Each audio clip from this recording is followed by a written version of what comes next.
கர்த்தருடைய பிள்ளைகளே, முதலாவதாக இந்த வருமான குறைவு வருகிறதற்கு என்ன காரணம் அப்படின்னா, நம்ம என்னமோ இந்த ஆகாப் ராஜா இறந்து போன உடனே அவர் கொடுக்கிற பணத்தை நிறுத்திட்டாரு, அவங்க கொடுக்கிற லட்சம் ஆடுகளையும் குறும்பு ஆடுகளையும் நிப்பாட்டிட்டாருன்னு நம்ம வாசிச்சோம்.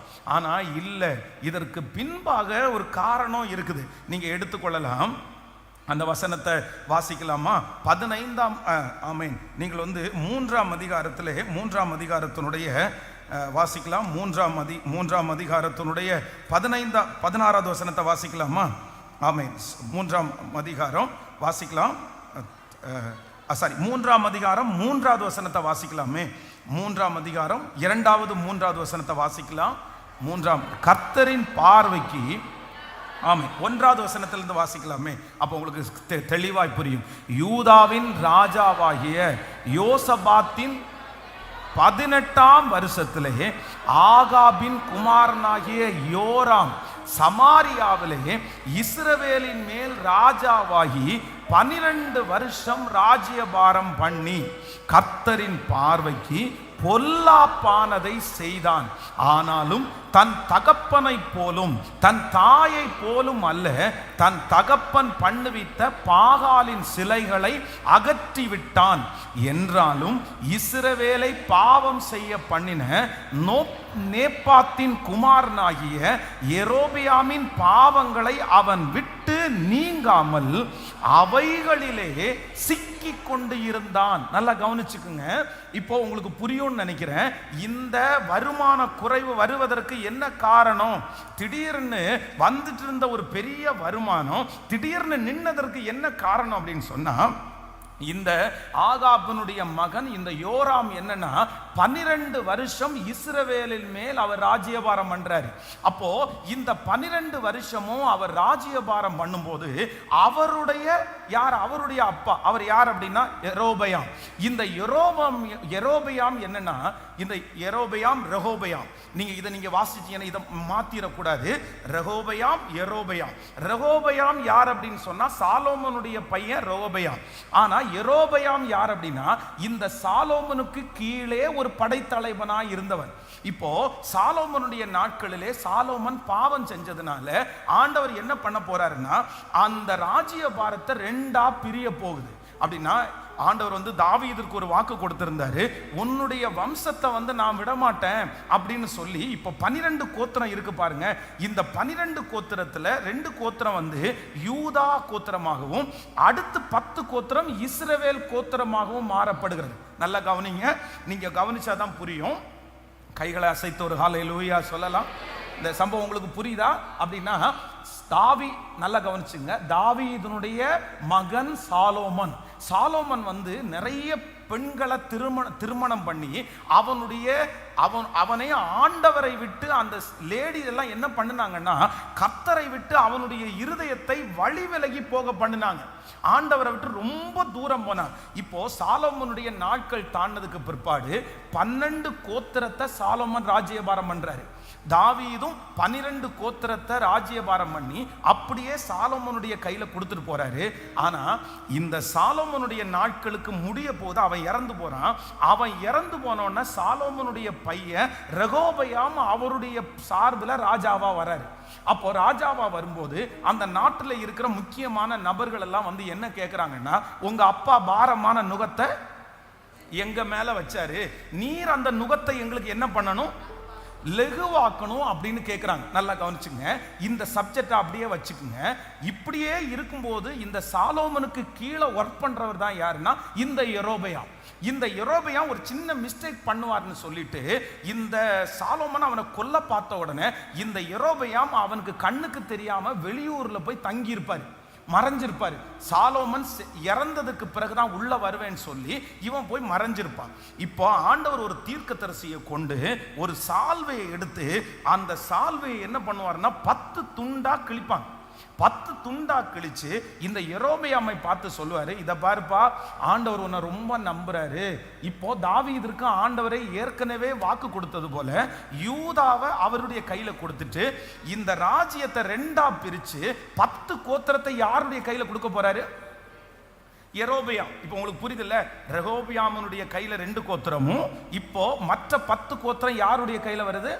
யெரொபெயாமனுடைய கையில வருது. இது ஆண்டவருடைய தீர்க்க தரிசனம். இப்போ இதுக்கு தகுந்தது போலவே சாலோமோனுடைய மகன் ரெகோபெயாம் வந்து என்ன சொல்றாருன்னா, எங்க அப்பா உங்களுக்கு பாரமான நுகத்தை வச்சாரா, நான் அதை விட பாரமாக்குவேன். எங்க அப்பா உன்னுடைய இடுப்பு விரலும் என்னுடைய சுண்டு விரலும் ஒண்ணுதான் அப்படின்னு சொன்ன உடனே அந்த ஜனங்கள் எல்லாம் என்ன சொல்லுவாங்கன்னா, இஸ்ரவேலே நீ உன்னுடைய வீட்டிற்கு திரும்பி போ. அப்போ அந்த 12 கோத்திரமாய் இதுவரைக்கும் தாவீது ராஜா அரசாட்சி பண்ணது இப்ப 2ஆ பிரியுது. இப்ப 2ஆ பிரிஞ்சு 10 கோத்திரம் ஒருத்தர் கையிலையும் 2 கோத்திரம் இவருடைய பிள்ளையினுடைய கையிலையும் போகுது. இப்போ இந்த யெரொபெயாம ஆண்டவர் இவ்வளவு நம்பினாலும் இந்த யெரொபெயாம் என்ன பண்ணார் அப்படின்னு சொன்னா, கன்று குட்டிகள் 2 கன்று குட்டிகளை உருவாக்கி அந்த 2 கன்று குட்டிகளையும் 2 இடத்துல கொண்டு போய் வச்சு இந்த மனுஷன் என்ன பண்றார் அப்படின்னா, இஸ்ரவேலை ஆண்டவரை விட்டு வழி விலகி போக பண்ணினான். இப்போ அவனுடைய மகன் தான் யாரு? யோராம். அவனுடைய மகனுக்கு தான் இப்ப என்ன வருது? அவனுக்கு வந்து கொண்டிருந்த வருமானம். அவருடைய மகன் ஆகாப், அவருடைய மகன் இப்ப யாரு? யோராம். இந்த யோராம் என்ன பண்றாரு அப்படின்னா, தன்னுடைய தாத்தா பண்ணுவித்த விக்கிரகத்தை எல்லாம் நிக்கிரம் பண்ணிட்டாரு. ஆனா அவர் பண்ணின பாவத்தை எதையும் விட்டு என்ன பண்ணலைன்னா, அவர் மனம் திரும்பவே இல்லை. இப்போ இதனால இந்த மனுஷனுக்கு என்ன உண்டாகுது அப்படின்னு சொன்னா, வேதம் சொல்லுது வருமான குறைவு உண்டாகிறது. அப்போ ஒன்று நீங்கள் நினைத்து கொள்ளணும், நம்முடைய வாழ்க்கையிலே வந்து சில வருமான குறைவுகள் வரும்போது, வந்துட்டு இருக்கிற ஆசீர்வாதம் தடையாகும் போது ஒரு ஆண்டவருடைய பிள்ளை நம்மளை என்ன பண்ணணும்னா, நம்ம வந்து ரொம்ப ஆராய்ந்து பார்க்கணும். கர்த்தர் ஒரு ஆசீர்வாதத்தை நமக்கு கொடுப்பார். ஆனால் ஆண்டவர் ஒரு ஆசீர்வாதத்தை கொடுத்ததற்கு பிற்பாடு ஆண்டவருடைய பிள்ளைகள் அந்த ஆசீர்வாதத்தையோ அந்த மனிதனையோ அல்ல, யாரை தான் நம்ம சார்ந்து வாழணும்னா, கர்த்தர் ஒருவரையே சார்ந்து வாழணும். அல்லேலூயா. எத்தனை பேர் ஆமோதிக்கிறீர்கள்? நம்முடைய வருமானத்தை பெருக பண்ணுகிறது கர்த்தருக்கு லேசான காரியம். ஆனா ஆண்டவர் யாரோ ஒரு சில இடத்துல கர்த்தர் வாக்கு கொடுக்கிறாரு, உங்கள் பொல்லாத வழிகளை விட்டு நீங்கள் மனம் திரும்பணும், நீங்க மாறணும். இந்த வருமான குறைவை கர்த்தர் உங்களுக்கு அனுமதிச்சிருக்கிறாரா? இதுக்கு என்ன காரணம்? ஆண்டவரை முக்கியத்துவம் கொடுக்காததுக்கு காரணமா? நீங்க ஆண்டவரை தேடாததற்கு காரணமா? நல்லா கவனிச்சுக்குங்க. இந்த யெரொபெயாமினிடத்திலே இருந்த 2வது ஒரு மிகப்பெரிய நெகட்டிவ் அப்படின்னா பாவம் என்ன அப்படின்னு சொன்னா, இந்த யெரொபெயாம் வந்து எப்பொழுதுமே ஜனங்களை ரொம்ப டிபெண்ட் பண்றவன். ஏன்னா இவன் வந்து அந்த ராஜாக்களுடைய தாவீதுனுடைய கோத்திரத்திலிருந்து அப்படியே ராஜாவானவர் கிடையாது. இவரை ஆண்டவர் வந்து தனியா தெரிஞ்சு கொண்டவர். இவர் என்ன பண்ணார்னா, தன்னுடைய ஜனங்களை தக்க வைக்கணுன்றதற்காக ஜனங்களுக்கு ஏற்றது போல மாறிட்டார். ஜனங்கள் வந்து எங்களுக்கு வந்து பண்டிகை வேணும் அப்படின்னு சொன்ன உடனே இந்த யெரொபெயாம் வந்து நிறைய பண்டிகைகளை நியமிச்சார். ஆனா அந்த பண்டிகைகள் எல்லாம் எதை வச்சார் அப்படின்னா, விக்கிரகத்தை வச்சு ஜனங்கள் எல்லாம் ரொம்ப சீர்கெட்டு போனார்கள். இப்போ ஆண்டவர் வந்து அவன் மேல ரொம்ப கோபம் ஆயிட்டாரு. கொடுத்தது யாரு? பதவியை கொடுத்தது யாரு? 10 கோத்திரத்தை பிரிச்சு கொடுத்தது யாரு? கர்த்தர். ஆனா இந்த யெரொபெயாம் என்ன பண்ணார் அப்படின்னு சொன்னா, ஜனங்களையே நம்பிட்டாரு. ஜனங்களையே நம்பிட்டாரு. ஆண்டவருடைய பிள்ளைகளே, நீங்கள் ஒன்று நினைத்து கொள்ளுங்கள், நிறைய பேருடைய வருமானங்கள் தடையா இருக்கிறதுக்கு காரணம் என்ன தெரியுமா? அந்த வருமானம் ஆரம்பிக்கிற வரைக்கும் கர்த்தரை நம்பினவங்க நிறைய பேர், அதற்கு பிறகு யாரை நம்ப ஆரம்பிச்சாங்கன்னா, அந்த வருமானத்தையே நம்ப ஆரம்பிச்சிட்டாங்க. வேலையை ஆண்டவர் கொடுக்கறதுக்கு முன்னாடி கர்த்தரை நம்பின நிறைய பேர், இப்ப வேலை கொடுத்ததுக்கு பிற்பாடு வேலையே நிறைய பேர் நம்ப ஆரம்பிச்சாங்க. எப்பொழுதுமே ஒன்று நீங்கள் நினைத்து கொள்ளுங்கள், கர்த்தர் எதை கொடுத்தாலும் கர்த்தர் கொடுத்ததின் பேரிலே அல்ல, யார் பேர்ல தான் நம்ம நோக்கமா இருக்கணும்னா, கர்த்தர் ஒருவரே. அவரால் கொடுக்கவும் முடியும், அவரால் எடுக்கவும் முடியும். அவரால் கொடுக்கவும் முடியும், அவரால் எடுக்கவும் முடியும். எனக்கு அந்த வெளிப்பை நான் அப்படி யோசிக்கிறேன். இன்னைக்கு நிறைய பேர் நீங்க இழந்து நிற்கிறதற்கு காரணம் அப்படிதான். இழந்து நிற்கிறதுக்கு காரணம் அப்படிதான். ஏன்னா ஆண்டவர் கொடுத்ததை நிறைய பேர் அதிலேயே பின்னாடி போக ஆரம்பிச்சிட்டாங்க. அதற்கு பிறகு ஆண்டவர் வேண்டாம், அதற்கு பிறகு பைபிள் வேண்டாம், அதற்கு பிறகு ஜெபம் வேண்டாம், அதற்கு பிறகு ஊழியம் வேண்டாம். இல்லை இல்லை இல்லை, ரொம்ப ஜாக்கிரதையா இருக்கணும். எதுல ஜாக்கிரதையா இருக்கணும்னா, ஆண்டவர் எவ்வளவு உங்களுக்கு தந்தாலும், எவ்வளவு உங்களுக்கு தந்தாலும் யாருதான் உங்களுக்கு முக்கியம் அப்படின்னு சொன்னா, கர்த்தர் ஒருவரே. சொல்லுங்க, எல்லாரும் சொல்லுங்க, கைய மேல உயர்த்தி சொல்லுங்க, ஆண்டவரே நீர் எவ்வளவு எனக்கு தந்தாலும். சொல்லுங்க சத்தமா எல்லாரும் சொல்லுங்க, ஆண்டவரே நீர் எவ்வளவு எனக்கு தந்தாலும். ஆமென். கர்த்தர் உங்களுக்கு கொடுத்திருக்கிற கணவனாருக்காய் ஸ்தோத்திரம், கர்த்தர் உங்களுக்கு கொடுத்திருக்கிற மனைவிக்காக ஸ்தோத்திரம், கர்த்தர் உங்களுக்கு கொடுத்திருக்கிற பிள்ளைகளுக்காக ஸ்தோத்திரம். ஆனா என்னுடைய முழு அன்பும் கணவன் பேரிலே மட்டுமல்ல, மனைவி பேரிலே மட்டுமல்ல, பிள்ளைகள் பேரிலே மட்டுமல்ல, என்னுடைய முழு அன்பும் கர்த்தர் பேரிலே.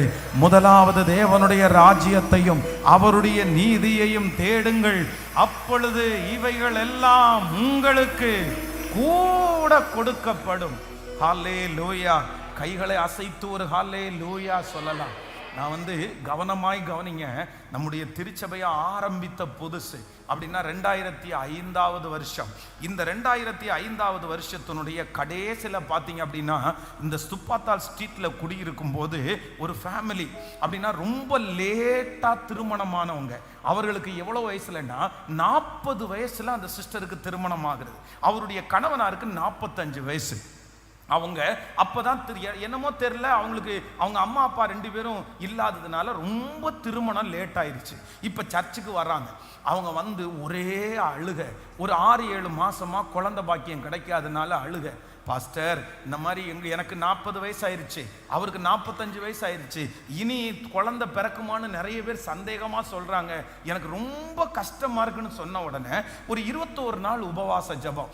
அந்த ஜெபத்துல ஒவ்வொரு நாளும் அந்த சிஸ்டருக்காக, அப்போ கிரவுட் ரொம்ப கம்மியா இருக்கும், ஒரு 5 பேர் 10 பேர் தான் அட்டன் பண்ணுவாங்க.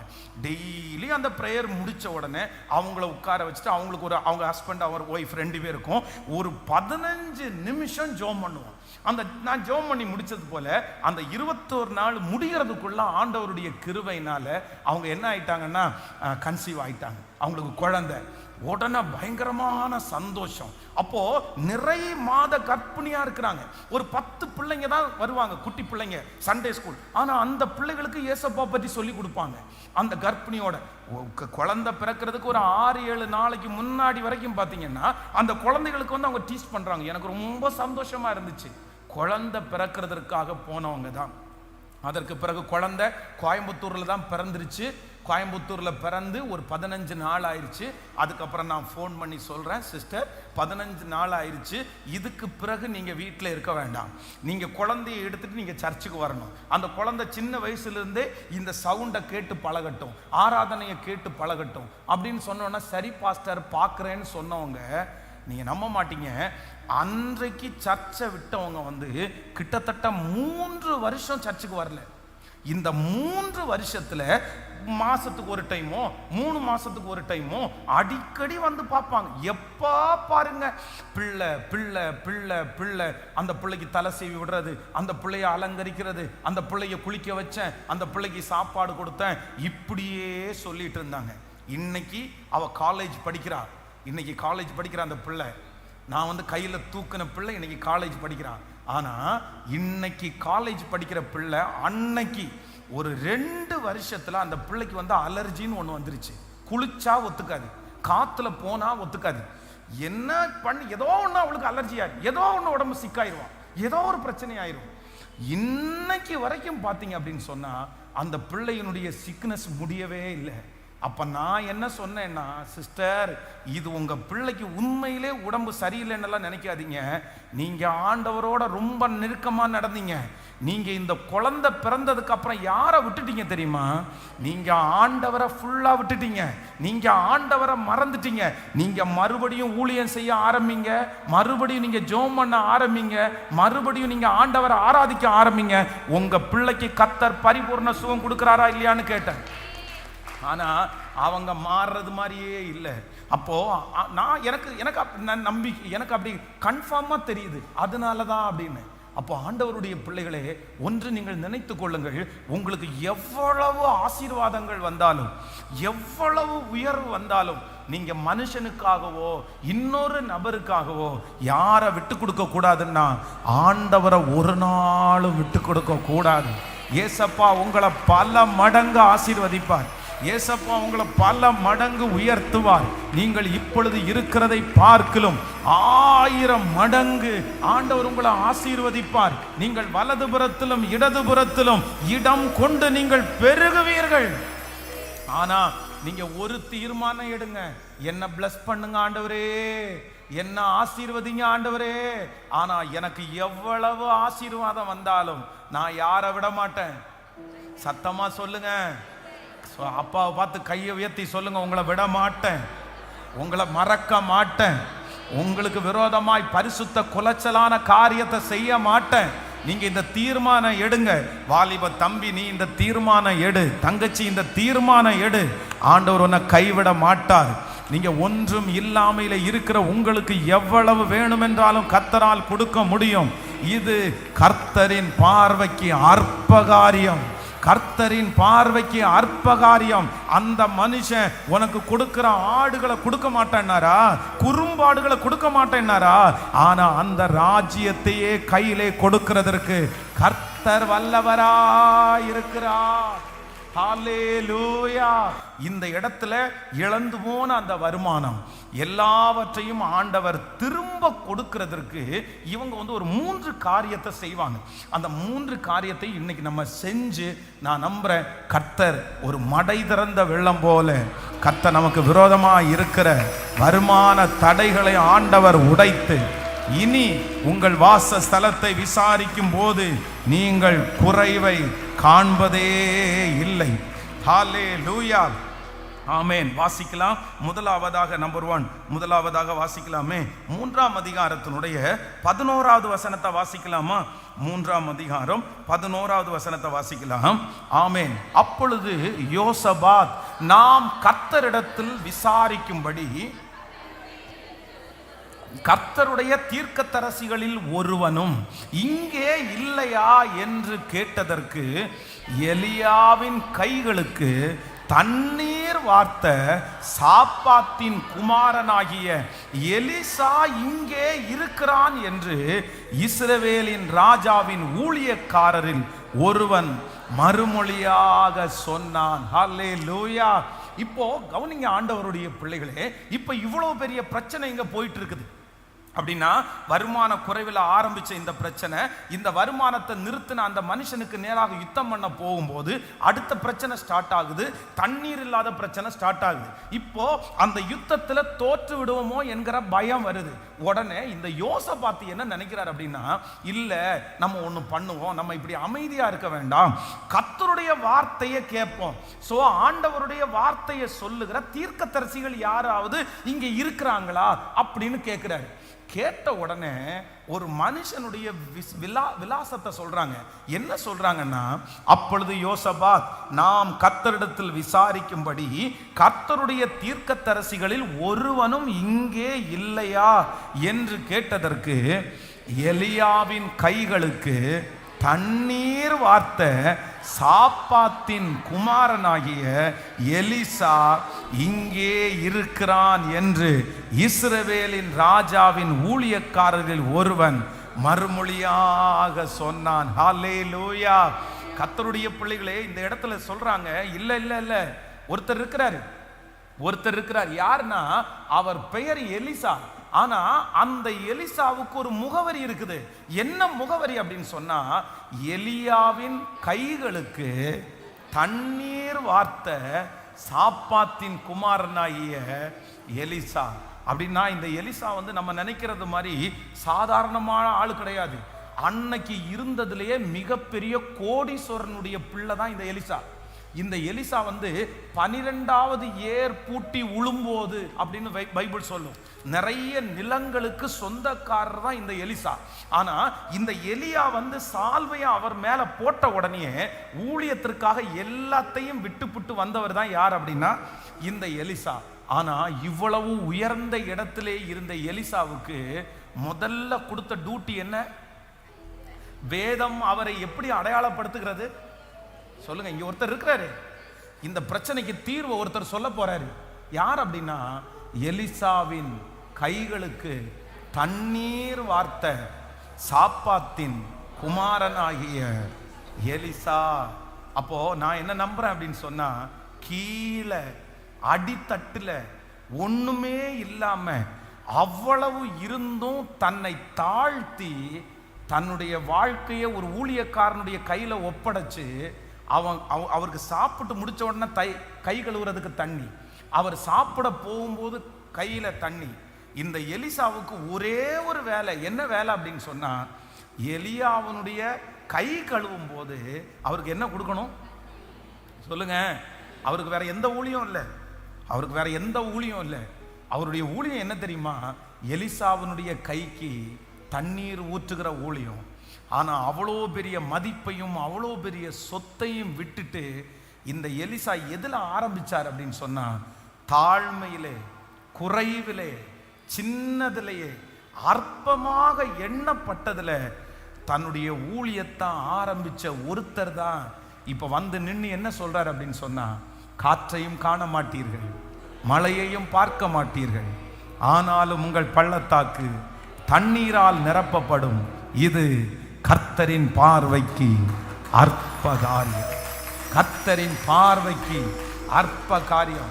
நான் விசுவாசிக்கிறேன், குப்பையிலிருந்து எடுக்கிற கர்த்தர், தூக்கி நிறுத்துகிற கர்த்தர். இந்த சத்தத்தை கேட்கிற யாரெல்லாம் நீங்கள் அடித்தட்டிலே கிடக்கிறீர்களோ, யாரெல்லாம் நீங்கள் தாழ்மையா இருக்கிறீர்களோ, நான் நம்புறேன் நீங்க ஆரம்பிங்க. உங்களுடைய துவக்கம் ஆரம்பமாகட்டும்.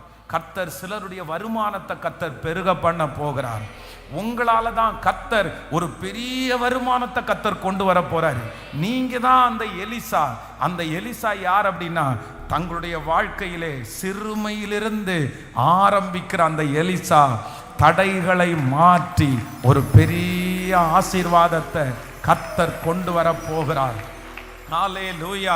உங்க கையில கொடுக்கிற சின்ன வேலையை ஆண்டவர் ஆசீர்வதிக்க போகிறார். உங்க கையில கொடுக்கிற சின்ன தொழில ஆண்டவர் ஆசீர்வதிக்க போகிறார். எத்தனை பேர் நம்புறீங்க? ஆண்டவர் இன்றைக்கு வாக்கு கொடுக்கிறார். நீங்க என்ன பண்ணுங்கன்னா, எதையுமே யோசிக்க வேண்டாம், தாழ்மையோடு துவங்குங்கள், சின்னதா துவங்குங்கள், அற்பமாய் துவங்குங்கள். உங்களுடைய ஊழியம் அற்பமாய் துவங்கட்டும், உங்களுடைய வேலை அற்பமாய் துவங்கட்டும், உங்களுடைய வருமானம் அற்பமாய் துவங்கட்டும், உங்களுடைய வேலை அற்பமாய் துவங்கட்டும். கர்த்தர் சொல்லுகிறார், ஒரு நாளிலே நீங்கள் வந்து நிற்பீர்கள், உங்கள் நிமித்தமாய் தடைபட்ட வருமானம் திரும்ப கடந்து வரும். ஹல்லேலூயா. ஸ்பெஷலா ஒரு சிலருக்காக ஜபிக்க போறேன். ஏற்கனவே இருந்ததை நீங்க இழந்திருக்கலாம். இனி என்ன பண்ணுவேன், ஒரு பெரிய விஷயத்தை நீங்க பார்த்து இனி அகைன் இந்த கீழே இருந்து நான் எப்படி பாஸ்டர் ஆரம்பிக்கிறது, அற்பமா நான் எப்படி பாஸ்டர் ஆரம்பிக்கிறது, நான் ஒரு உயர்ந்த இடத்துல நான் இருந்தேனே, இனி திரும்பி நான் என்ன தப்பா நினைக்க மாட்டாங்களா, என்ன வருத்தப்படுத்த மாட்டாங்களா? ஆனா ஆண்டவர் வாக்கு கொடுக்கிறார், மறுபடியும் இந்த ஜெபத்திலே உங்களை கர்த்தர் நடுவேன் என்று வாக்கு கொடுக்கிறார். இல்ல, நீ இன்றைக்கு ஆரம்பிக்கிறது கீழே தான் இருக்கும், அது குறைஞ்சதா தான் இருக்கும். மறுபடியும் ஆண்டவர் வளர்த்துவார், மறுபடியும் ஆண்டவர் உயர்த்துவார். நீங்கள் 10 வருடத்திற்கு முன்பாக அந்த செழிப்பு, அந்த ஆசீர்வாதம் கர்த்தர் மறுபடியும் துவங்குற ஒன்றிலே கர்த்தர் உங்களுக்கு தருவேன் என்று யாரோ ஒருத்தரிடத்துல கர்த்தர் தீர்க்க தரிசனமாய் ஆண்டவர் வாக்கு கொடுக்கிறார். நீ அமைதியாயிராதே, நீ சும்மா இராதே. கர்த்தர் சொல்லுகிறார், நீ துவங்கு மகனே, நீ அற்பமாய் துவங்கு, மகளே நீ அற்பமாய் துவங்கு. கர்த்தர் சொல்லுகிறார், எலியாவின் கைகளுக்கு தண்ணீர் வார்த்த எலிசா நீ. எலிசா, அந்த அபிஷேகத்தை கர்த்தர் உங்க மேல வச்சிருக்கிறார். ஆமென். இன்றைக்கு தாழ்மையாய் இருப்பீர்கள், ஆனால் நாளைக்கு உங்க வாயிலிருந்து காற்றையும் காண மாட்டீர்கள், மழையையும் பார்க்க மாட்டீர்கள். பள்ளத்தாக்கு தண்ணீரால் நிரப்புவதற்கு கர்த்தர் உங்களை பயன்படுத்துவேன் என்று வாக்கு கொடுக்கிறார். ஹல்லேலூயா, ஹல்லேலூயா. மறுபடியும் துவங்க போறோம், மறுபடியும் கீழே இருந்து துவங்க போறோம், மறுபடியும் ஆரம்பத்திலிருந்து துவங்க போறோம். இந்த அற்பமான ஆரம்பத்தில் கர்த்தருடைய கை உங்க கூட இருக்க போகிறது. எத்தனை பேர் விசுவாசிக்கிறீங்க? யாரோ ஒரு சில இடத்துல ஆண்டவர் தீர்க்க தரிசனமாய் கர்த்தர் வாக்கு கொடுக்கிறார். இந்த வார்த்தையை ஆண்டவர் எனக்கு கொடுக்கும் போது நான் ஸ்பெஷலா ஜெபம் பண்ணினேன், ஆண்டவரே மறுபடியும் துவங்குறவர்களோடு உங்களுடைய கரம் இருக்கட்டும், இப்பொழுது ஆரம்பிக்கிறவர்களோடு உங்களுடைய கரம் இருக்கட்டும். பிரதர் நீங்க ஆரம்பிங்க, சிஸ்டர் நீங்க ஆரம்பிங்க, அற்பமா ஆரம்பிங்க, கர்த்தருடைய கரம் உங்களோடு கூட இருக்க போகிறது. கைகளை உயர்த்தி சொல்லுங்க, ஐயா இந்த வார்த்தையை நிறைவேற்றுவதற்கு கர்த்தர் வல்லவர். சொல்லுங்க, இந்த வார்த்தையை நிறைவேற்றுவதற்கு கர்த்தர் வல்லவர். ஹல்லேலூயா, ஹல்லேலூயா. ஸ்தோத்திரம், ஸ்தோத்திரம், ஸ்தோத்திரம். ஆமென். தண்ணீர் பிரச்சனையை கர்த்தர் எலிசா மூலமாய் சரி செய்தது உண்மையானால் என் மூலமாய் கர்த்தரதை செய்கிறதற்கு வல்லவராய் இருக்கிறார். நீங்கள் செய்து கொண்டிருக்கிற அந்த அற்பமான காரியம் வெகு சீக்கிரத்தில் ஒரு அடையாளமாய் மாறப்போகிறது.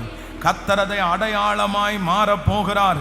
ஆமென். நாளைக்கு அது அடையாளமாய் மாறும், நாளைக்கு அது அறிமுகமாய் மாறும். Thank you Jesus. கர்த்தரதை ஆசீர்வதித்து உங்களுக்கு பெருக பண்ணுவேன் என்று கர்த்தர் வாக்கு கொடுக்கிறார். ஆமென். ஹல்லேலூயா.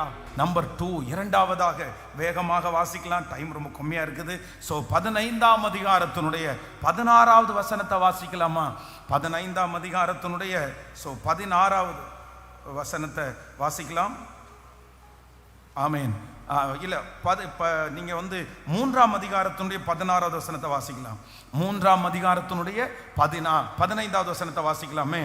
இப்பொழுதும் ஒரு சுரமண்டலக்கார வாத்தியக்காரனை என்னிடத்தில் கொண்டு வாருங்கள் என்றார். சுரமண்டல வாத்தியக்காரன் வந்து வாசித்த போது கர்த்தருடைய கரம் அவன் மேல் இறங்கி. நல்லா கவனிங்க ஆண்டவருடைய பிள்ளைகளே. இப்போ உங்களுக்கு இந்த காரியம் உங்களுக்கு புரியும்னு நினைக்கிறேன். நீங்க எல்லாருமே என்னன்னா, நான் இந்த செய்தியை தியானிக்கும் போது என்ன நினைச்சேன்னா, ஒருத்தர் கூட சின்ன பிள்ளைன்னா கூட இந்த செய்தியை முடிக்கும் போது இதுதான் பேசினார்னு உங்களுக்கு புரியணும். அதை நான் ரொம்ப வாஞ்சிச்சு, அதனால தான் உங்களுக்கு நிதானமா இந்த காரியத்தை சொல்றேன். உங்களுக்கு புரியுதா? கைகளை அசைத்து உங்களுக்கு புரியுதா? எங்க இருந்து ஆரம்பிச்சோம்? ஒரு வருமான தடை. அந்த ஒரு வருமான தடை எங்க இருந்து வந்துச்சு, யாரு காரணம், அது எப்படி வந்துச்சு அப்படின்றத நம்ம அப்படியே டிராவல் பண்ணிட்டு வர்றோம். இப்போ நம்பர் 1 ஃபர்ஸ்ட் அந்த வருமான தடை இப்ப நீங்குது. யாரால நீங்குது? எலிசாவால நீங்குது. அந்த எலிசா யாரு? எலியாவினுடைய கைக்கு தண்ணீர் வார்த்த சாப்பாத்தின் குமாரன்.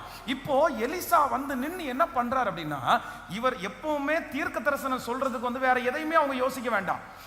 நின்ன உடனே கண்ணை மூடிட்டு சொல்லணும். அதான் சவுல் ராஜா சாமுவேல்கிட்ட போறாரு பாருங்களேன், எங்களுடைய கழுதை எங்க போச்சுன்னு சொல்லி. அவர் போய் எதுவுமே கேட்கல, வாசல்ல காலடி எடுத்து வைக்கும் போதே அங்க இருந்தே ஒரு சத்தம் உண்டாகுது, வாப்பா வா வா வா வா, உன்னதான் ஆண்டவர் தேடிட்டு இருக்கிறாரு. நீ கழுதைய தேடி வந்திருக்கிற, ஆனா ஆண்டவர் உன்னை இஸ்ரவேலுக்கே ராஜாவா மாத்த போறாரு. இதுதான் தீர்க்க தரிசனம். ஆனா இங்க எலிசாவுக்கு என்ன வரல? தீர்க்க தரிசனம் வரல. இப்போ இந்த ராஜாக்கள் 4 பேர் கூடி இப்ப யோசபாத்து தான் அதுல ரொம்ப முக்கியமானவர். ஏன்னா யோசபாத்தா ஆண்டவருக்கு ரொம்ப நெருக்கமானவர்.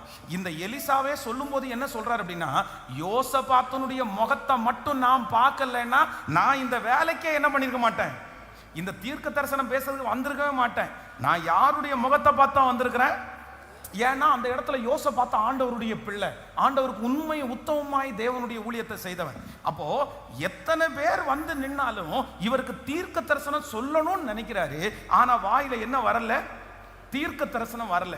உடனே இந்த எலிசா என்ன சொல்றாருன்னா, எனக்கு கொஞ்சம் டிஸ்டர்பாவே இருக்குது, எனக்கு சரியா இந்த தீர்க்க தரிசனத்தை பேச முடியல, ஒன்னு பண்ணுங்க, இங்க சுரமண்டலம் வாசிக்கிற வாத்தியக்காரன ஒருத்தனை, ஹலோ அப்படின்னா யாரு?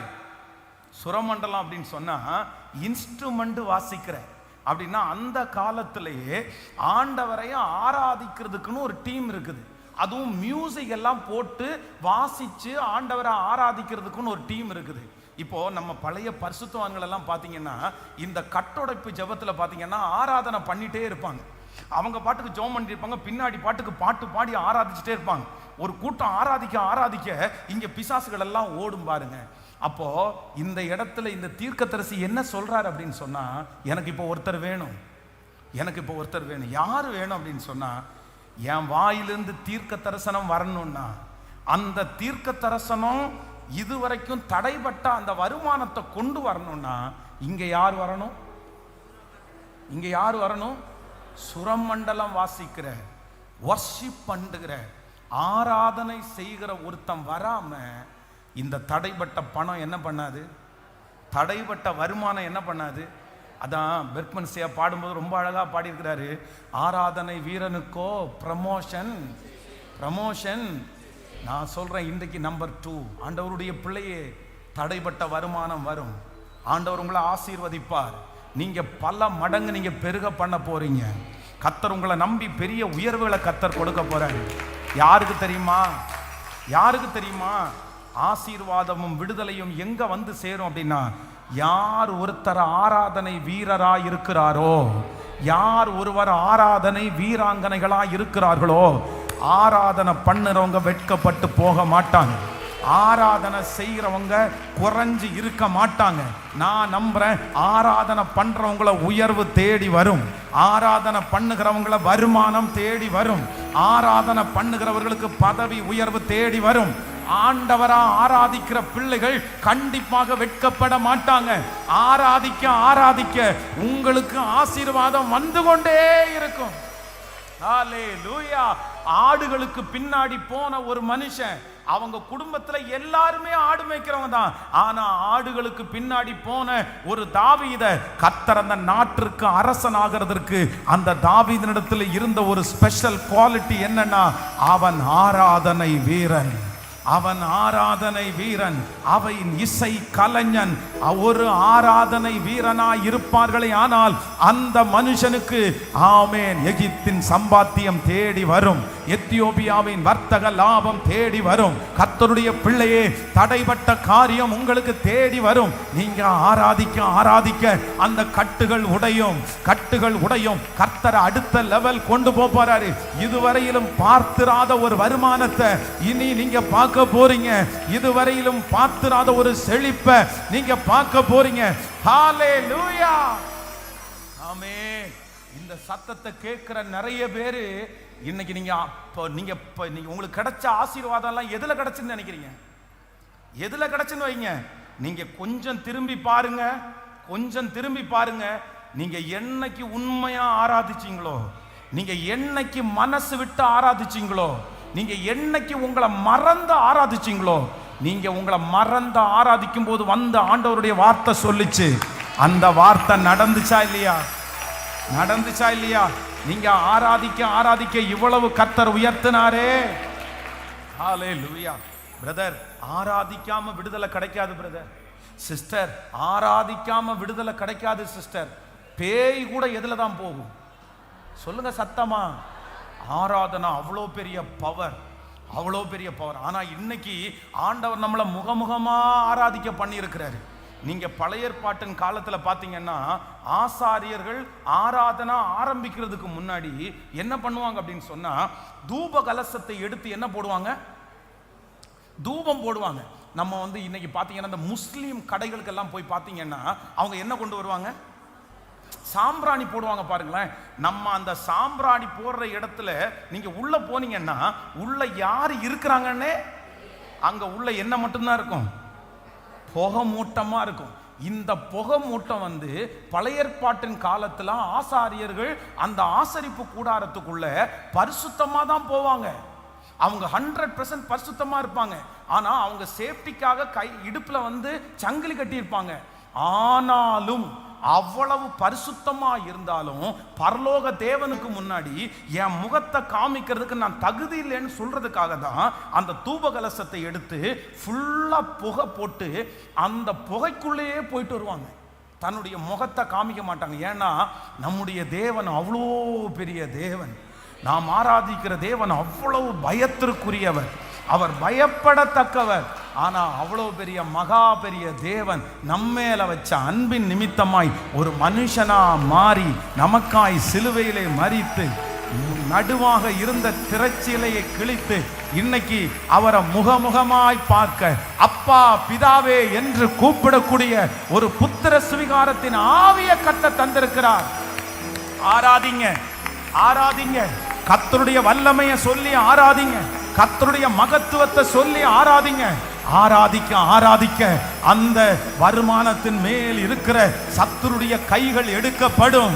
ஓ, உங்களுக்கு நோய்களை கொடுத்து பணத்தை செலவழிக்கிற அந்த கை எடுக்கப்படும்.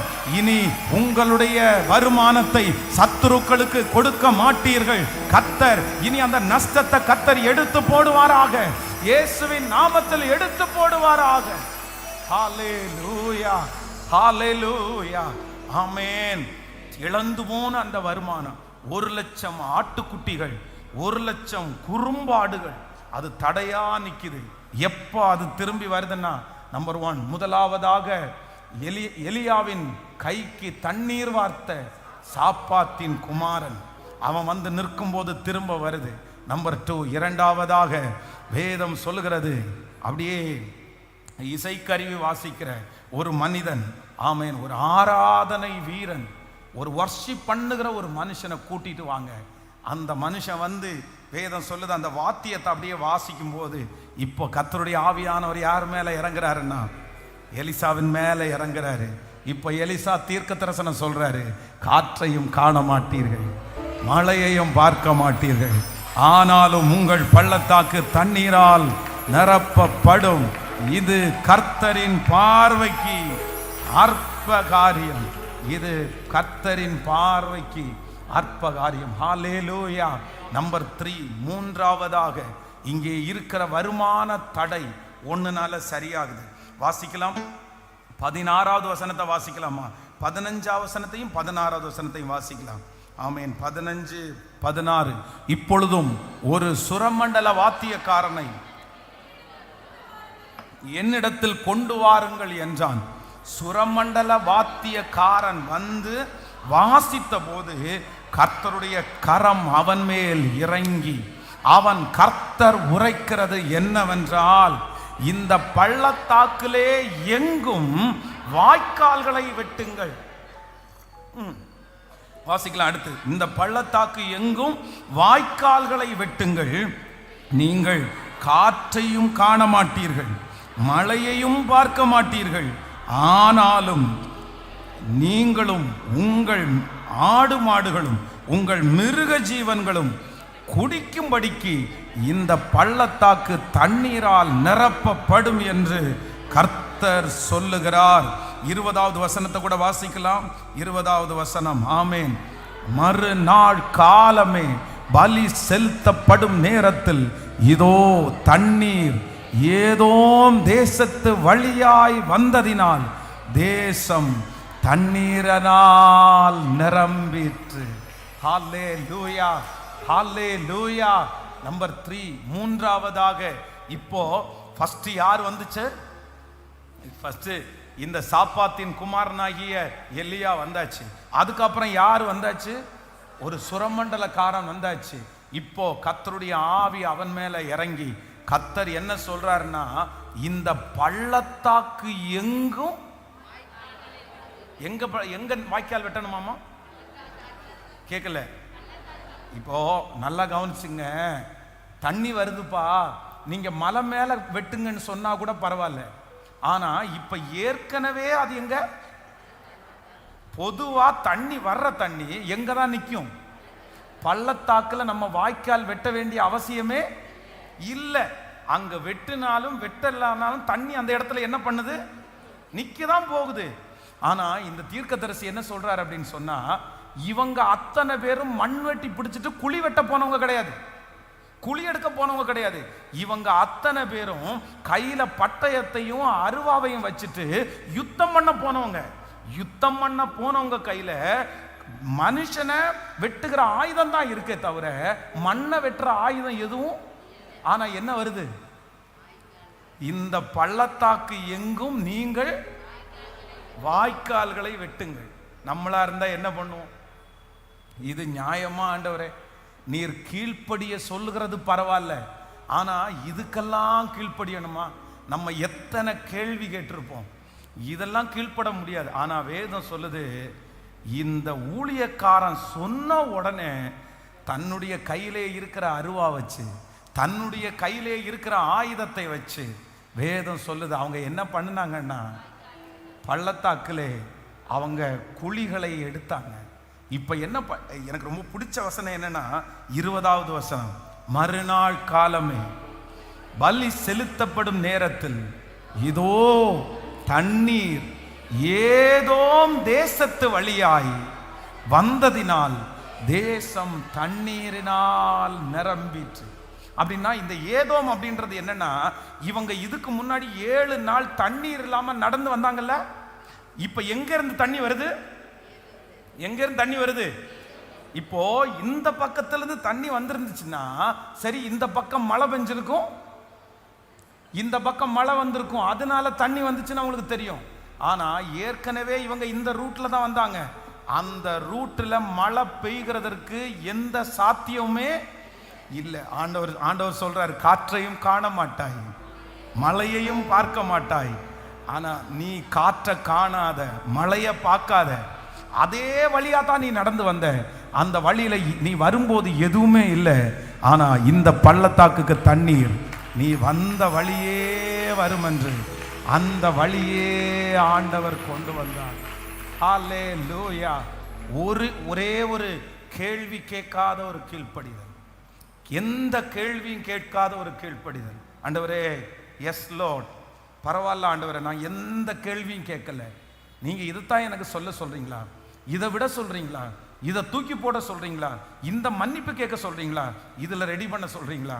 அந்த கீழ்ப்படிதல் உள்ள ஒரு தேவனுடைய பிள்ளைக்கு என்ன வரும் அப்படின்னு சொன்னா, தடுத்து நிறுத்தப்பட்ட வருமானம் அவருடைய கையிலே கிருபையாய் வந்து சேரும். இது கர்த்தரின் பார்வைக்கு அற்ப காரியம். சொல்லிட்டே ஒரு 10-15 டைம் சொல்லிட்டே எழும்ப போறோம். இது கர்த்தரின் பார்வைக்கு அற்ப காரியம். அப்படியே தேவ சமூகத்தில் ஆன்லைன்ல இருக்கிற பிள்ளைகளும் சேர்ந்து, இது கர்த்தரின் பார்வைக்கு அற்ப காரியம், இது கர்த்தரின் பார்வைக்கு அற்ப காரியம். சத்தமா எல்லாரும் சொல்லலாம், இது ஆண்டவருடைய பார்வைக்கு அற்ப காரியம். என்னுடைய பிரச்சனையை சரி செய்வது கர்த்தர் பார்வைக்கு அற்ப காரியம்.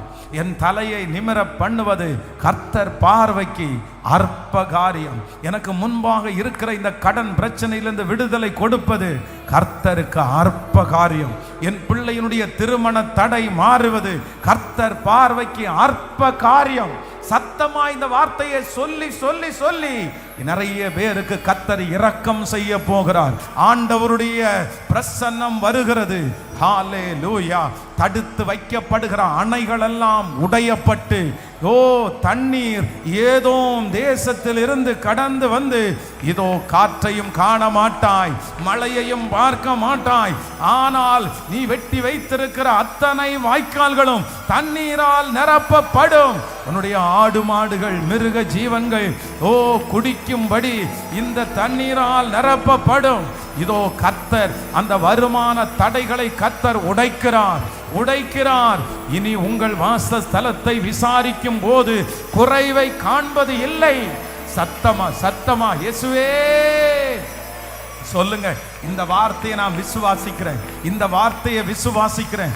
உங்க பணம் இனி மருத்துவமனைக்கு போக போவது இல்லை, இனி வட்டிக்காரங்களுக்கு போக போவது இல்லை. Thank you Jesus. இனி நஷ்டம் அடைய போவது இல்லை.